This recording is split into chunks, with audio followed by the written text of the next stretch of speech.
We all know that one student. Let's call him James. James has aced every exam, every piece of coursework for years now. You find yourself gazing across at him in the classroom with a mixture of admiration and hatred in your eyes. How is he achieving all this? Well, he's probably doing these 5 habits. So, let's see what they are. 1. He gives himself freedom. Some of Google's most successful products come from the designated time they give their developers to work on whatever they want. Even Gmail was originally the result of this free productivity time. James knows this, and so he has set aside a few hours of his study time per week to follow whatever has interested him most about his subjects. He realized he found the history of calculus fascinating, so he followed that, and now he uses it to make intuitive sense of what's going on in his maths classes. He found Napoleon's economic policy the most interesting part of his history class, so he set aside time to master it. This free study time allows James to do 2 things simultaneously. It allows him to reach a deeper level of understanding in his chosen subjects, and it keeps his general passion for learning alive. A lot of students stick so rigidly to exactly their course specifications that they lose their sense of autonomy in learning. It's no fun being told exactly what you need to learn and being told that there's no point learning anything else. Even if sticking just to the specifications works for a while, by the time you get to university or beyond, it will be useless. James has recognized that in the long term, it's much better to keep his enthusiasm for studying alive than to learn any one specific thing. In his landmark book on motivation, Drive, Daniel Pink points out that we only get intrinsically motivated for a task if we see that we have some control over it. James embraces this connection between autonomy and motivation, and you can do it too. Set aside just a couple of hours per week to learning what interests you most about your subjects. This is time to study whatever you like. You will soon see that your general interest in your work takes off because you've given yourself back a key part of what makes learning fun in the first place: control. 2.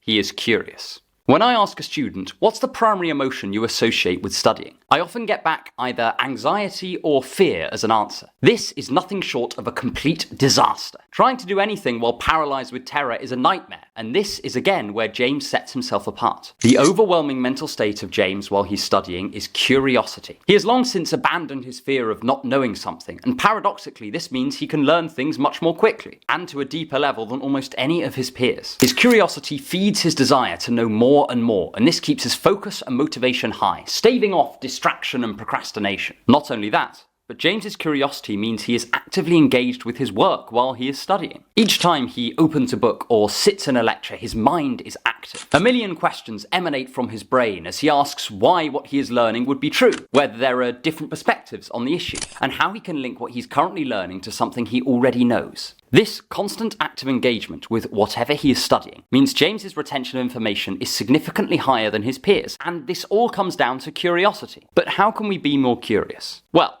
I believe that most people are naturally curious, but it is instead fear of failure or anxiety that gets in the way. So, lower the stakes for your learning. Let yourself be wrong about things and ask stupid questions. Taking the ego out of studying is key for recapturing your lost curiosity. 3. He has clear goals. I've spoken to hundreds of students about their study techniques, and I'm continually surprised at the number of people who have not written down their study goals and put them in plain sight. I know this sounds cringy, and to be honest, I wince at the thought of it, but it can make all the difference when it comes to your motivation to learn. The human mind craves clear, achievable goals. These goals allow us to orient our behavior to achieve them, and they remind us why we're slaving away when our motivation dips. This is another key aspect of his studies that James has mastered. James knows exactly what his goals are for each day, each week, and each month of his studies. These goals are written out clearly and pinned above his desk. One day he might have his goal as writing 2 practice essays. Another it might be to do a practice maths paper. Whatever it is, James always knows exactly what his goals are and sees them as something worth striving towards. He also has his long-term goals written down so he can reorient himself whenever he wonders why he's doing all this studying. Not only do the clear goals help motivate James and give him a little reward each time he achieves one of his daily tasks, but it also means he knows exactly what he has to do to stay on top of his studies. So much procrastination and distress is caused by not knowing exactly what it is you need to do to count the day as a success. But James has no trouble with this at all. Best of all, James knows exactly when he can stop,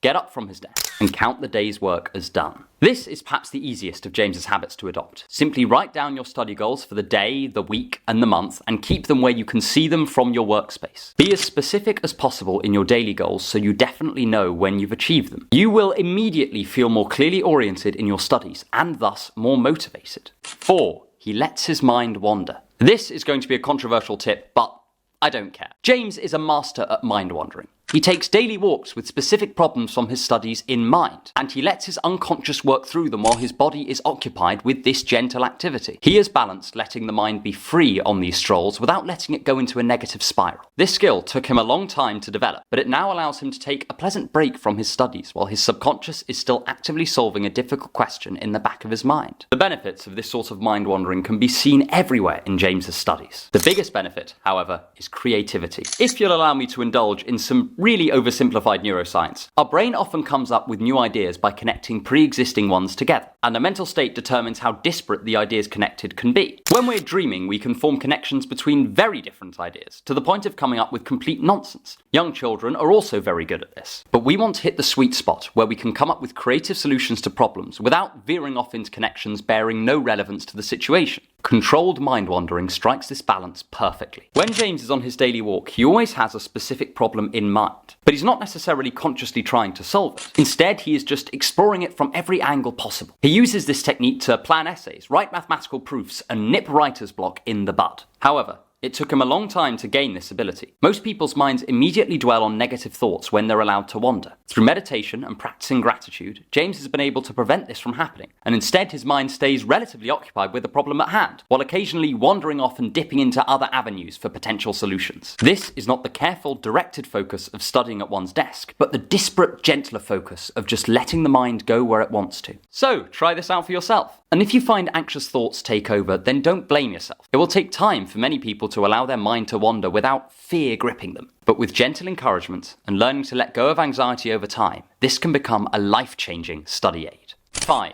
He has focus. How often have you intended to study for an hour only to be scrolling on TikTok by the 15-minute mark? In his book, Stolen Focus, Johann Hari documents his own nephew's concentration dwindling as social media, a poor diet, and mental health conditions rob him of his ability to just sit still and focus on only one thing. So many of us are like this, living from tweet to tweet as our brain craves more stimulation than a simple study session can provide. James once had these problems as well. It's not like he was immune to the call of social media or has never had anxiety rip his thoughts away from his work, but he has slowly built up his focus through a number of different techniques. First, he controls his environment by making sure that his phone is switched off and his flatmates are told not to bother him for the hours he's studying. Secondly, he calms his mind. He spends just 5 minutes practicing deep, calming breathing in order to relax any anxious thoughts he has, so that they then won't distract him during his studies. If there is anything important he absolutely needs to deal with, he schedules a time to do so. It is only then that he sits down for a few hours of focused, directed work towards a clear goal. And not only that, but in the long term, James has spent a while now doing daily habits to train his focus. He meditates for at least 10 minutes per day, learning to keep his mind fixed on just the stimulus provided by his breath. He makes sure he does not spend too much time on high-stimulus social media apps, and he spends a few minutes per day practicing gratitude, which is a proven way to calm down an anxious mind. The best part is that when he is totally focused on his studies, he finds he actively enjoys them more. He begins to enter a flow state, where his entire mind is directed fully to a task that meaningfully furthers his goals. He does find his studying challenging, but he begins to relish that challenge. Studying slowly becomes something that he doesn't just do as a means to an end, but something that he actively enjoys in and of itself. This is the true secret to James's success. All his habits have compounded to give him a deep love for learning. And when you love something that much, it's not difficult to excel at it. Subscribe to my channel and my email list for more study tips.